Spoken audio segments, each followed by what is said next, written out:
Good afternoon. Today we will be continuing with our topic of software engineering, in which we were in the last lecture we were talking about the very important and probably the first phase which begins when any software project is to be developed, and this phase, as we all know, is the requirement analysis and specifications phase. So we have talked about software engineering as a domain and what are the important phases, what are the important steps which are required in the process of making software, in the process of creating new software. So in out of these phases, now we will be going on step by step, and we will be looking at in-depth way at the different phases individually. So now we are going to start with the first phase, that is requirement analysis. Besides this, in this lecture we will also be talking about the different modeling techniques which are required when software are created. So we wanted to know that how the software which is not yet made, how do the software designing team, or how does the engineers, the software engineers who are going to build this software, how are they going to communicate with the client side? For client side means the people for whom the software, the company or the organization for whom the software is going to be developed. So we were talking about that there are some techniques which are commonly used for this kind of communication between the engineers and the clients, and the vice versa. So for this there are different models which are used. So basically, what is a model? A model is basically a reduced representation, which is actually a simplified abstraction of a system. So basically this model is nothing but it is, it's a simple model, it's a simple representation, maybe which is smaller in size, which is simpler in functionality, and this is used to basically help understand how the system is going to work or how the system is going to look afterwards. Then it is also an important tool to communicate between the different stakeholders or who are going to use the final product. So it is a communication tool between the designers team themselves, and also between the designers and the client side party. So basically it's a very important tool for communication, and besides this it also helps in controlling and guiding the process of implementation. So how the implementation is going to take place, what are the steps which are going to be followed, so it acts, this model will help in determining that. So basically it is you can say another term which is used very commonly for models is prototyping. So prototype is nothing but it's a functional model, so which helps you, which makes you understand how it is going to see. So you can, the common analogy would be that if you want to build a house and you go to an architect, so initially the architect is going to show you a model of the house, or how the sample looks like, and with that you understand, it gives you a better understanding of how the final house is going to be. Then looking at that you can communicate and you can pinpoint exactly what are the changes you want or what are the specifications you want, and then you can also control and help in producing the real output or the real product. So basically a good model should possess some very important qualities. So first quality that a good model should be, that it should be an abstract model, that is it should be more logical model than more physical model, and it should be mainly drawn for creating an understanding. So it should be easily understandable. If the model itself is very complicated and it takes time to understand the model, then the whole purpose of the exercise is defeated. So it should be abstract, then it should be easily understandable. Another very important attribute of a good model would be that it should be accurate. That is, it should show the working, it should have the functional and structural requirements of the final product. Then it should be predictive model. So looking at the model you can predict that how the final outcome of how the final product is going to be, and then it should be inexpensive. One cannot spend more money on simply modeling technique and creating the model. So it should be inexpensive, so not a very considerable amount of funds and time, inexpensive in terms of money, inexpensive in terms of time and effort.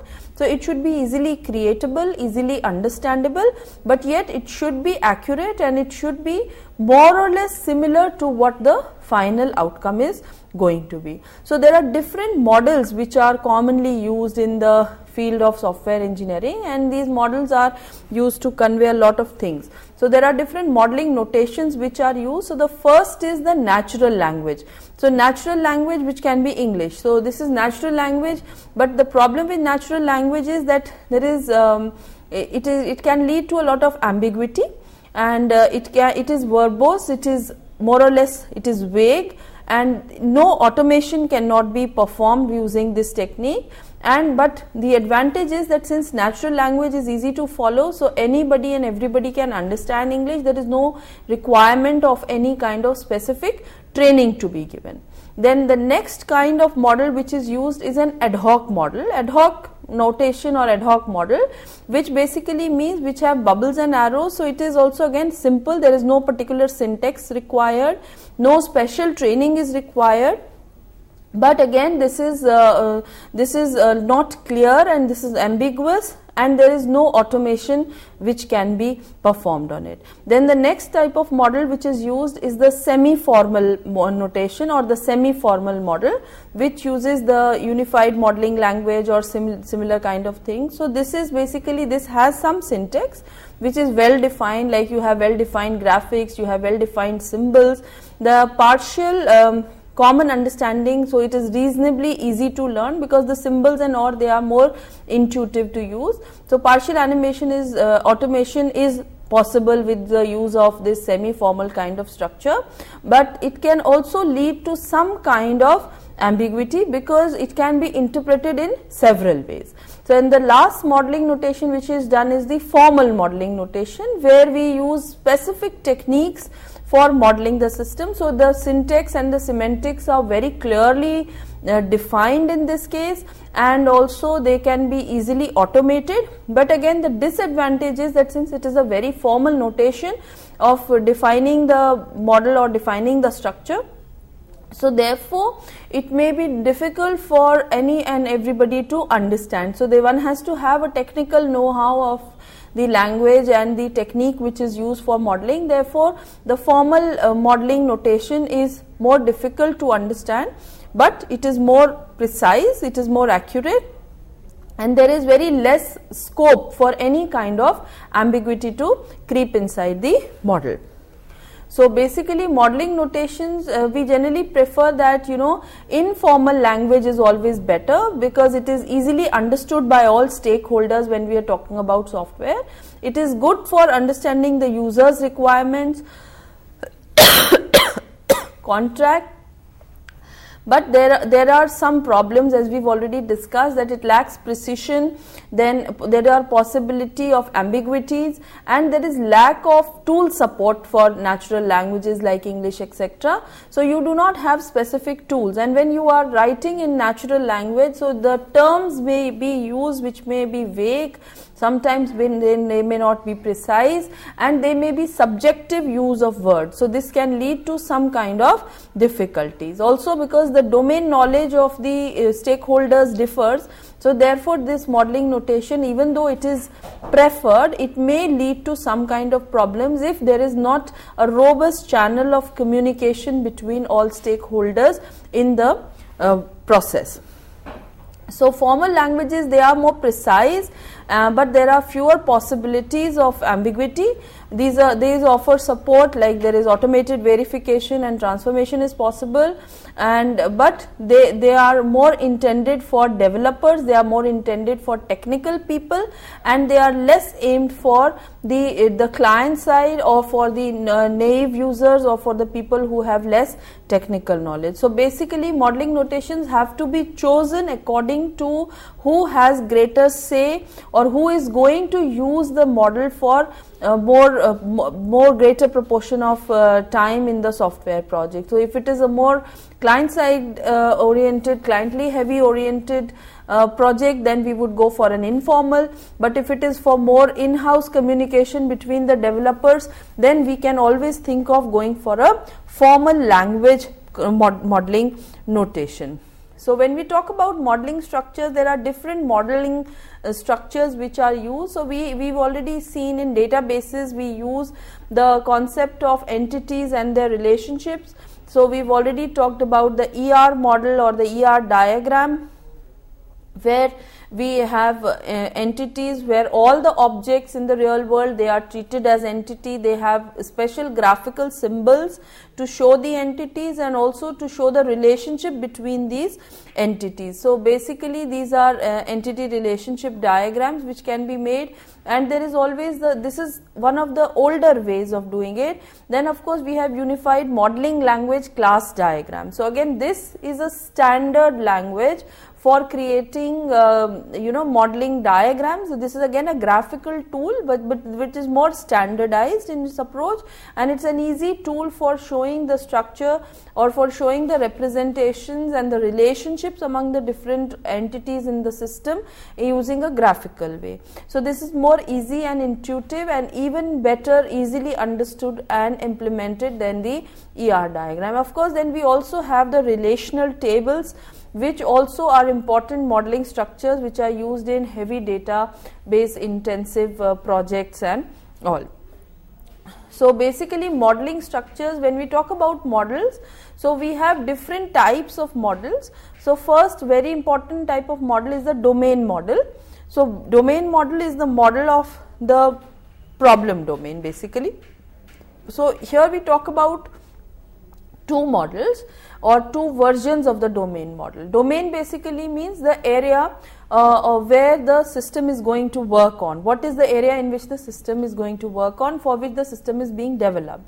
So one model will be the existing model, what is the system now, and then the other model will be what is the system going to be. So there is an existing model and there is a to be model. So system is to be built. What system is to be built is the to be model. So basically it models all input and output data structures, what are the different dependencies and how the system has to work. So and data existing model will represent the present state of the system. So one can easily compare between these two models and see what is the difference in the process and the procedures going to be once the new model or the new system is in place. Then the next type of models which are more commonly used for domain data or for databases, that is known as the database model. So in database model, it is the model of the stored data, not necessarily an image of the domain data.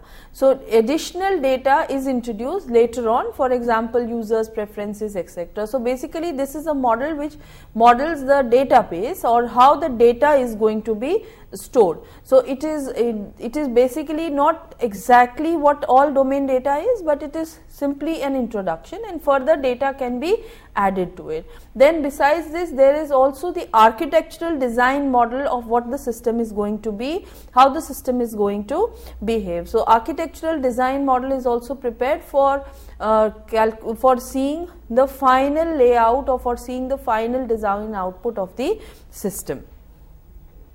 So when we do a model analysis, so there are different ways in analyzing the model. So they basically you can analyze the model by construction, that is we learn by questioning and describing the system, what the model is going to be. Okay, then we have inspection, that is execute and analyze the model in our minds, whether it is reliable or not. We ask several questions, how the model is going to work, we inspect it, we find out what are the flaws in the model, and then we get to know how the final system is going to behave. Then by formal analysis of the model, so we require more mathematical tools and semantics and syntactical knowledge is required for this. And basically what we are trying to see is that this approach is more reliable in theory, this formal analysis of the model, but it becomes very expensive when we are talking about in practical implementation. Then also by testing the models, we can test the robustness of the system, how the system is going to perform. We can execute the process in the model and we can see how it is going to perform. So it's possible to interact directly with the model, that is, it's a working prototype of the model, or you can see, you can give the input and you can provide the output, and then you can see how well the system is performing. So there are different analysis of the model which are done, so that when the model has been finalized, the final product can actually be coming out of the same model and it is acceptable by the user. So there are different types of modeling approaches which have been used over the years, and they have been growing over the years. They have been changing with the changing software paradigm. So there is the structure approach, structure analysis approach, then there is object oriented analysis approach for the modeling. Then we also see the problem frames are there which are created, then state machine based analysis is there, then conflict analysis. So different types of analysis of the modeling approaches have been done to find out how the different models can be suitable for different situations. So basically it is important to distinguish between the notation, that is the model, and the process. So notation basically means it's used for defining the model, how the model is defined, and process is defined as a sequence of activities leading to a desired model. So what are the activities which were involved while you were developing the model? So analysis can be made on individual requirements, or analysis can be made on specific requirement of the system. So tricks, and it's always better to note the requirements and then to go ahead with the modeling thing. So basically now what we are going to talk about is the requirement specification process and the steps which are required in the requirement. So basically requirement definition is a comprehensive process, and it is the very important, one of the most important and critical processes in the entire software engineering or software development phase, because if this phase goes wrong, that means that your entire system is going to be flawed, because if the system is not understood well, then it means it is not going to be implemented well. So basically in requirement definition we talk about 4 different types of phases or 4 different steps which are required. First is the requirement elicitation, that is you list what are the requirements, then an analysis of the listed requirements is done, then a proper document is prepared which is requirement documentation, which is software requirement specification document, and then you have a review of the requirements where both the teams meet and they review which requirements are genuine, which are required, which are actually which can be avoided, or which can be postponed to the next phase of the development cycle. So basically software requirement specification is the document which will help us in two basic steps. One is the requirement change management and the requirement traceability. So basically what happens is, one of the most problematic area of software requirement is that the requirements keep on changing. So during the process of the software development only, the requirements of the user may change. There are several reasons for this kind of change in the requirements. One is that the user, because the system is non-existent, so the users may not, the clients may not even be aware of what to ask for, because it is a completely new idea for them. So one is that they don't know what is the new requirement. Secondly, they have so much of in-depth domain knowledge that they make certain decisions as intrinsic. So they implicit basically. So they think that this will implicitly be happening. So they fail to understand that there is this domain expertise gap is there, and therefore certain things. Then there are some other requirements which are unknown. So even the people who are using the software at that time, they don't know. So basically it is important that we prepare a document called the software requirement specification document, which will help us in tracing how the requirements have been changed, how the requirements have shifted with time, and also it will understand how this changed requirements have to be managed or how they have been managed. So, a proper documentation is necessary condition for this step.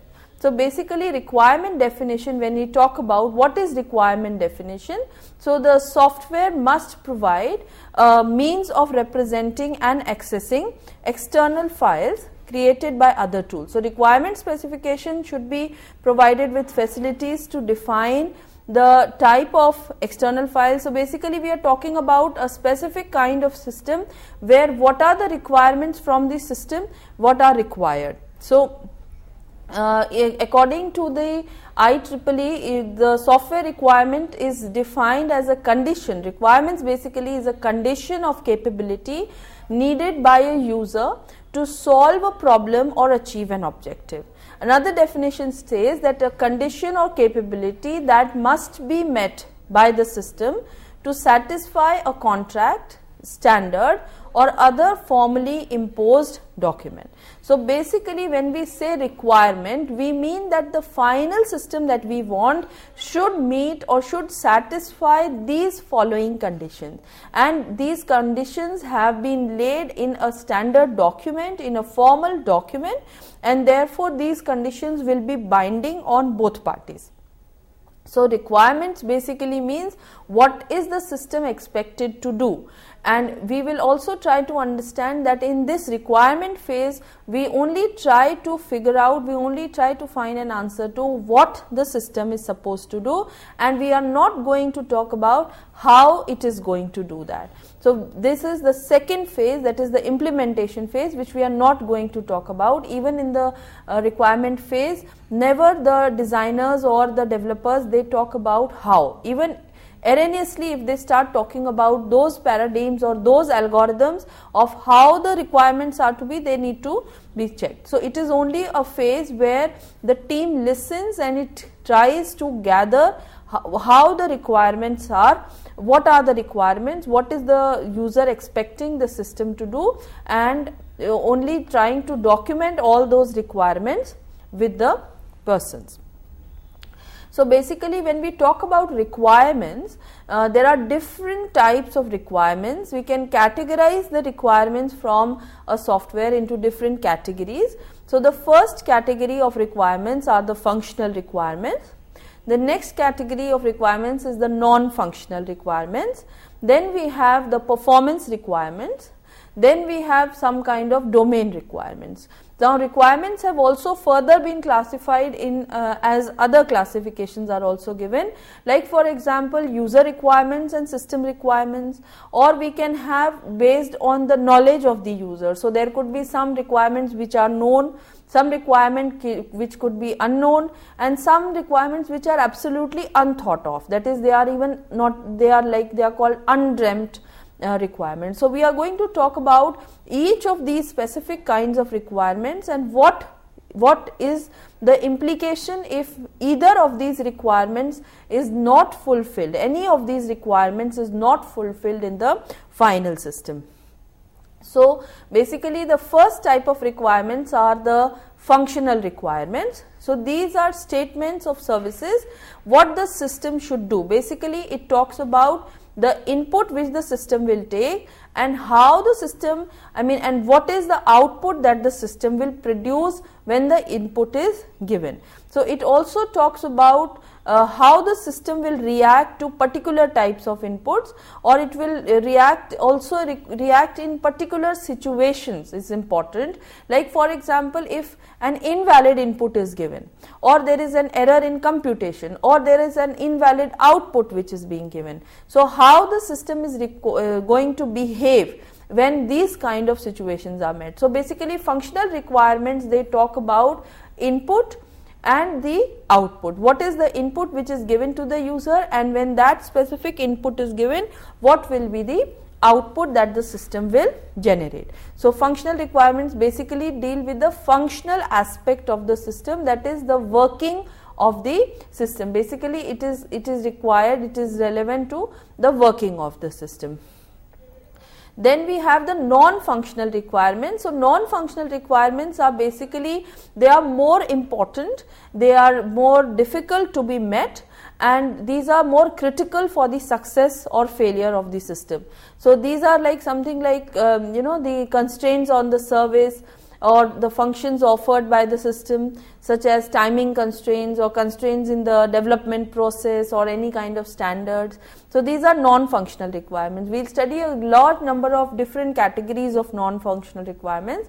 Then we have some performance requirements, that is how the system is going to perform. So there could be static requirements and there can be dynamic requirements. So static requirements which are relevant to the performance of the system could be like the hardware which is available, the number of computers which are available, or what is the capacity of the system, or there could be how many users can log into the system at one time, or what is the maximum number of files which can be opened at any given time, or what is the maximum size. So basically they will define, these are also known as capacity requirements. And the other requirements which are relevant to performance requirements are the dynamic requirements, or which basically are more related to the dynamic aspects of the software, like for example the response time. Response time is how much time the system is going to take to respond back with a query or with the result of the query. Throughput is how much time is the how many instructions the system is going to execute in the given specific time. So there can be different types of performance requirements which can be stated, and these should be stated in very clear, unambiguous terms.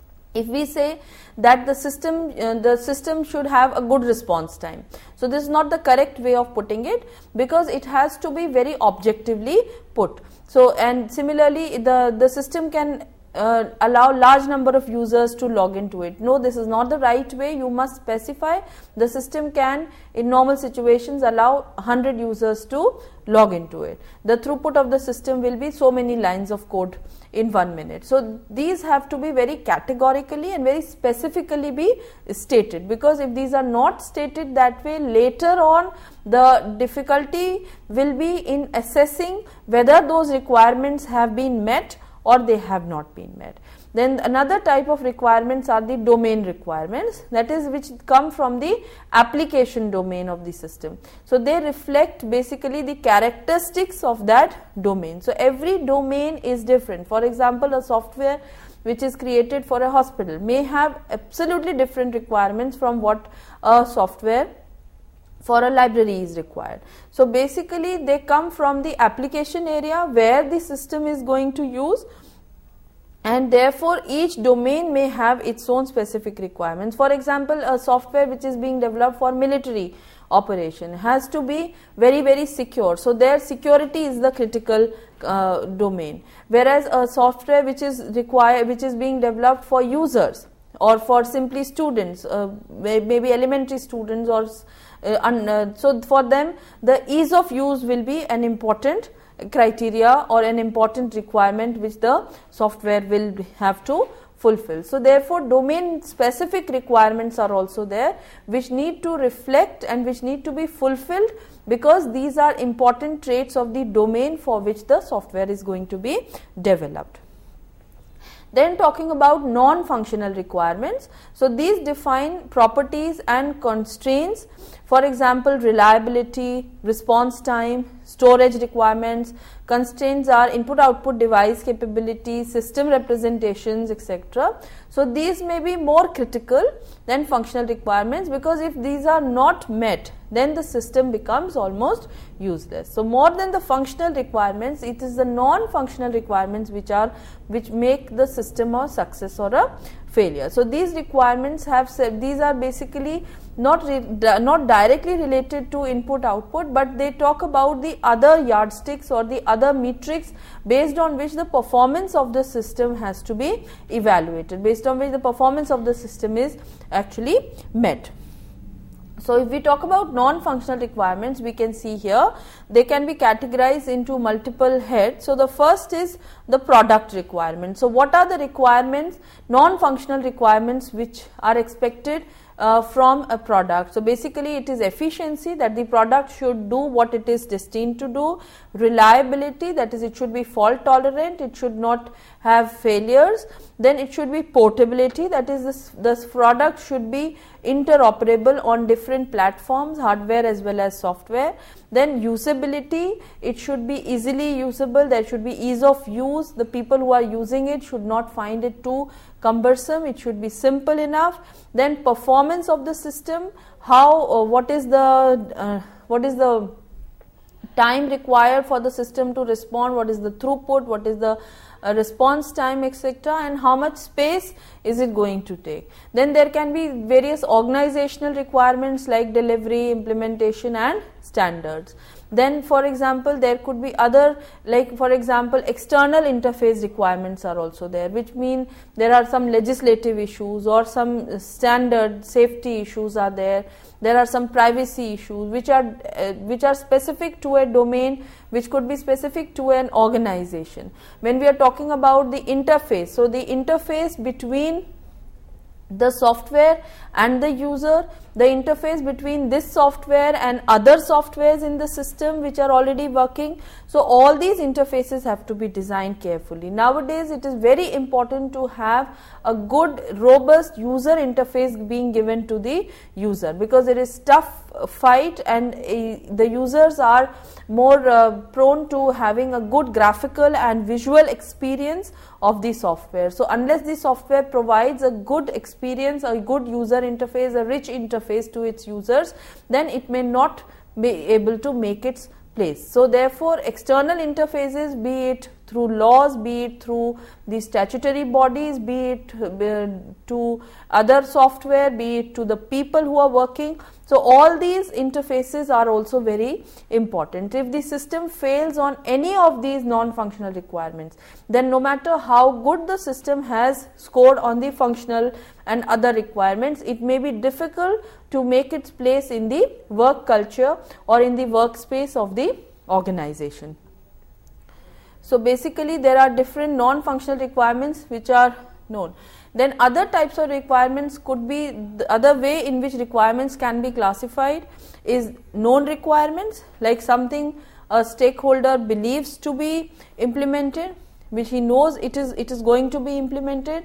There can be unknown requirements which are forgotten by the stakeholder because they are not needed at that time, or they are not needed only by another stakeholder. So another department or another person in the company the kind of requirement has this kind of requirement, so this is sort of missed out. And then there could be some unthought of or undreamt requirements which the user is not able to think at that moment because of limited domain knowledge, or there is lack of foresight, or even if the laws change, for example, so then the requirements of the user will change accordingly. So the user's requirements could be known, unknown or unthought of. And when we are talking about these, so these requirements could be either functional or non-functional requirements. Any kind of requirements could come into known, unknown and undreamt of requirements.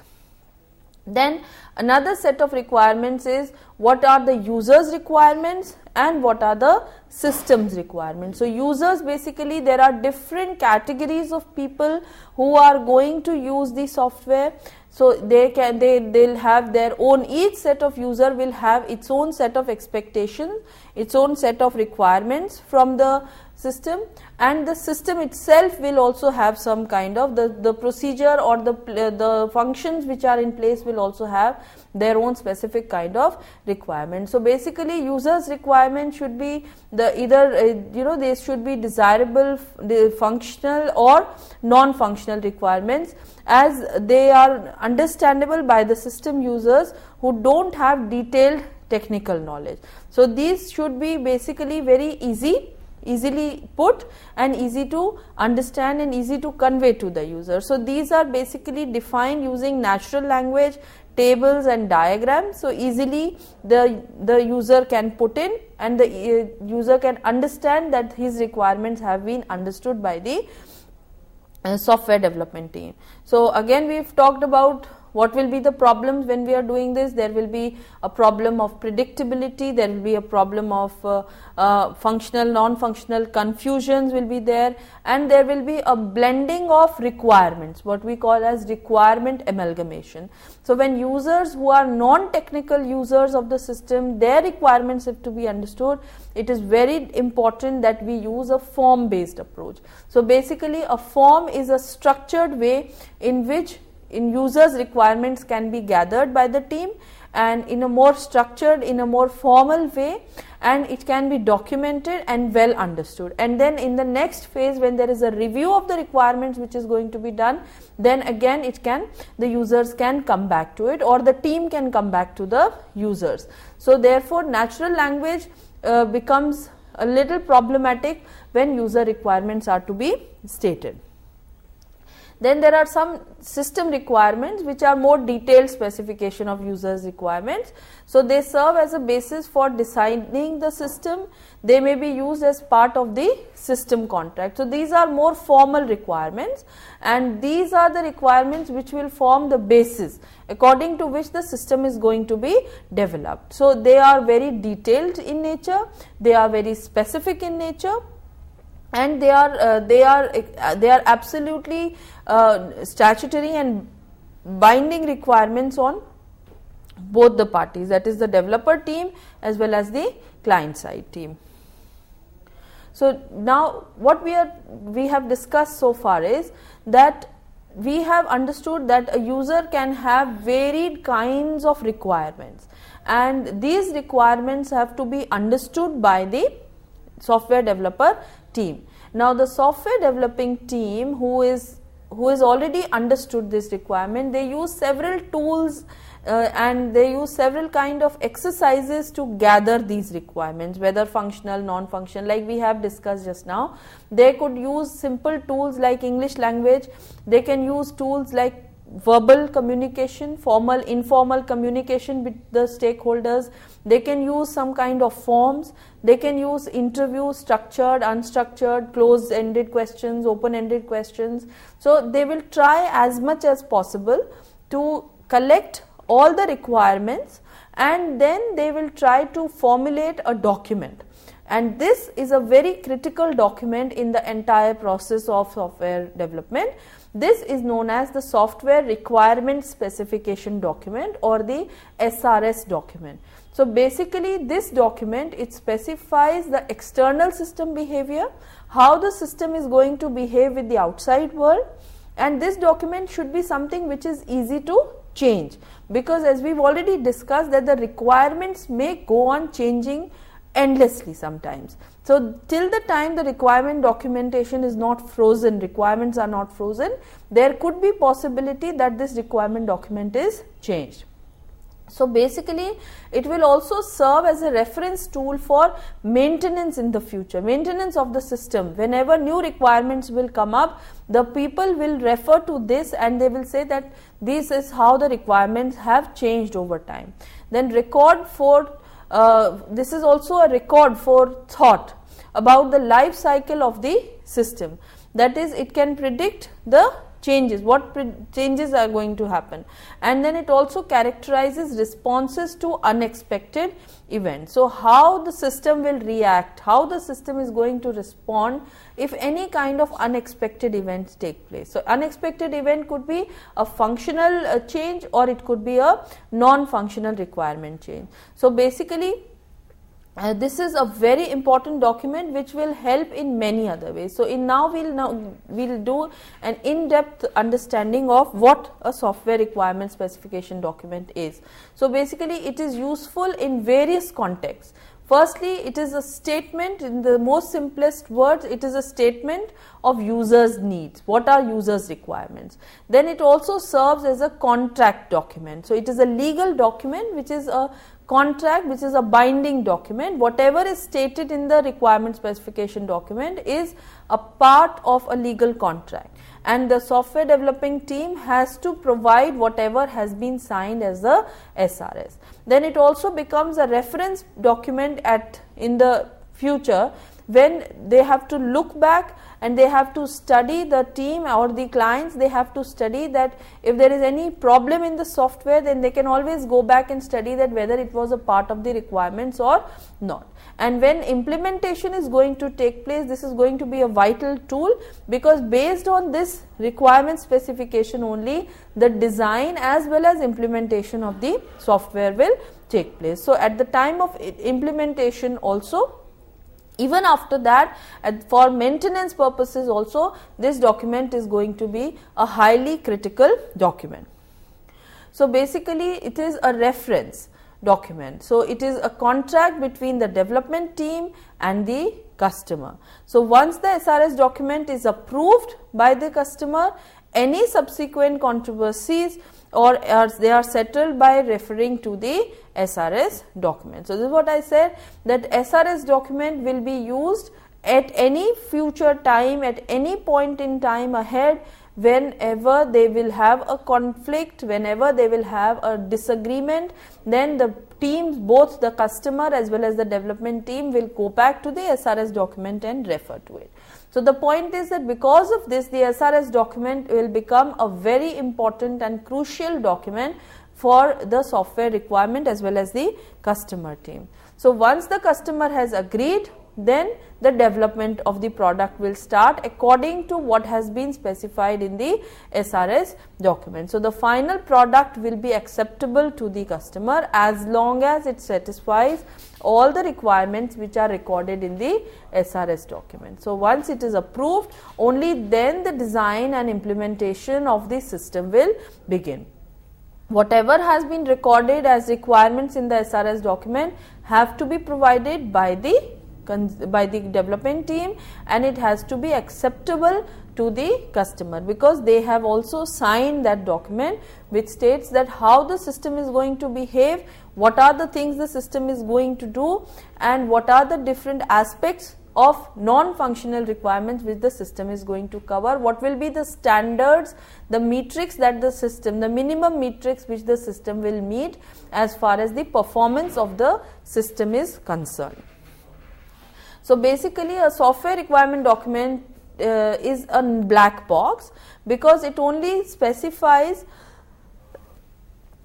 the external boundaries or the external behavior of the system, and it does not talk about the internal details. As I already said, that it is only going to talk about what is the input data and what is the output data. It does not discuss the algorithms, how the input is going to be converted into the output. So it is very visible, okay, and the behavior is documented. What the system is going to do will be categorically clearly documented in the SRS system, in the SRS document. So therefore it is sometimes also called as the black box, because it is a completely abstraction. It only talks about what is the system going to do and not how the system is going to do what it is going to do. So therefore implementations are completely hidden at the time of the SRS document. It does not even talk about the structure of the various system it is going to be. It only talks about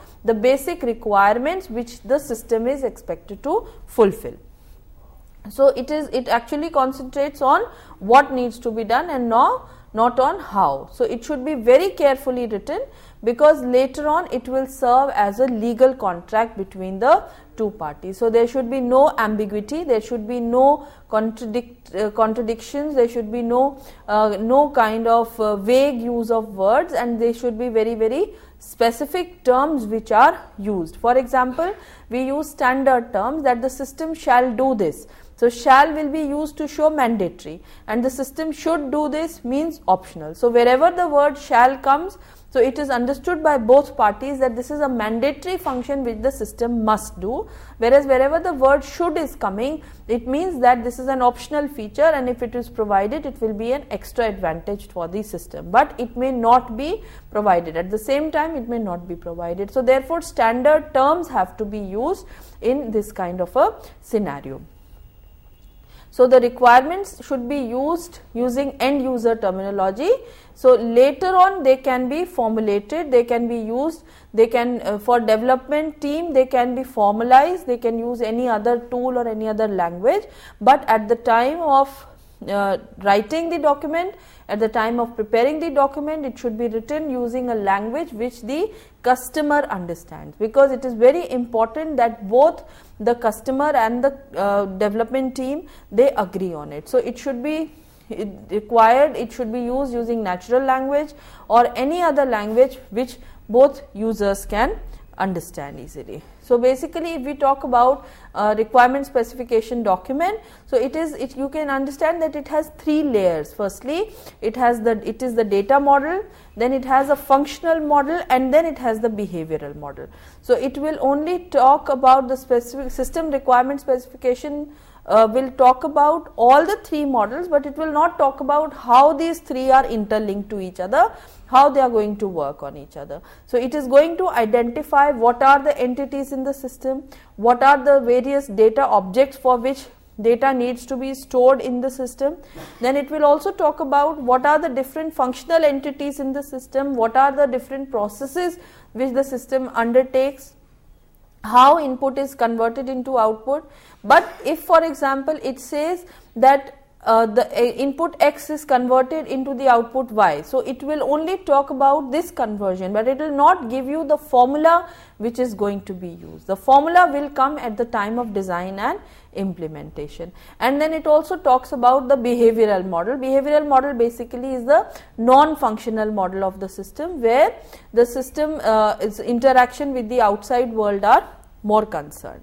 So the software requirement specification, since we are saying that it is a very important and a very critical document, so it should have certain attributes, certain important qualities should be there, and each of these qualities should be, these are desirable qualities of any SRS document, because these document should meet with these standard qualities. They should have these, they should possess these attributes in order to be considered as a good requirement specification document.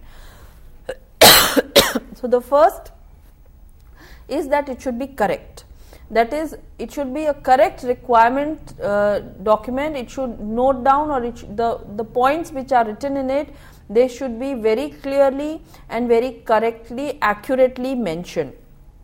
Because if the true requirements are not listed in it, the time specifications are not, then it is wrong. So if the requirement specification, if the understanding of the requirements is not correct, then all the other things will not fall into place. Then it should be precise. That is, eventually it has to run into an executable code. It has to become a computer program. It is to develop into a logic. So the use of fuzzy words and the use of abstract verbose language should not be acceptable. It should be very precise and very objective language which should be mentioned in this document. Otherwise, later on there can be a lot of conflict, and which can be difficult to resolve because of the use of this kind of informal language. So this is very important. The rules should be clearly defined. Unambiguity is another very important attribute, because generally this is required, this is written in English language. For the user's sake, it is natural language, so it is used in English language. Now each requirement should be interpreted only in a single word, in a single meaning. There can be multiple understandings of each word, but which should not be allowed here. So only a single one line understanding, one line interpretation should be allowed. Then it should be a complete document. There should be nothing which should be left for future or which can be added later.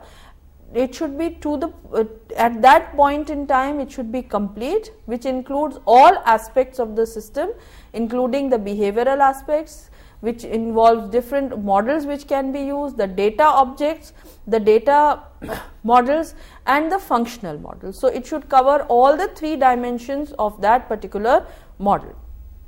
Then it should be verifiable. That is, the software which is built with using the SRS should be verifiable. That is, the software and the SRS, they should be similar. They should talk in the same language. That is, they should they should fall exactly same to each other. So there should be no difference between the requirement specification document and what was put in as in the program or in the final implemented software. Then it should be consistent, that is, conflicting terms should not be used within the domain or within the context of the document itself. Sometimes we see that the terms which are used, they are not same or they can have differing meanings.